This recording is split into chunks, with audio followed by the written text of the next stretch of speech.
Cancer जो आहे, तुमच्याकडे जे पेशंट येतात त्या पेशंटमध्ये असं काय तुम्हाला जाणवतं बाबा की हे रिपीटेड होत आहे किंवा हे असं आहे? सगळ्यात महत्वाचं कारण म्हणजे मॉडिफायबल रिस्क फॅक्टर्स. जे रिस्क फॅक्टर्स तुम्ही स्वतः कमी करू शकता तुमच्या आयुष्यामध्ये, लाईफस्टाईलमध्ये चेंजेस करून. उदाहरणार्थ तंबाखू न खाणे, दारू न पिणे, वजन वाढू न देणे, नियमित व्यायाम करणे, योग्य आहार घेणे, जंक फूड टाळणे, ह्या सगळ्या गोष्टी आहेत ज्या मॉडिफायबल रिस्क फॅक्टर मध्ये येतात. आणि तुम्ही या व्यसनापासून जेवढे दूर राहाल तेवढं कॅन्सरचं प्रमाण हे डेफिनेटली कमी होणार आहे.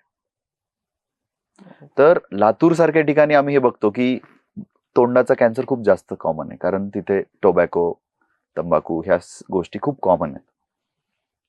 तर ऑलमोस्ट 10 कॅन्सरच्या पेशंट मागे 5 कॅन्सरचे पेशंट तर हे तोंडाचेच आहेत. एवढा त्याचं हे एवढा तो कॉमन झालाय. केवळ रिझन आहे टोबॅको, तंबाखू.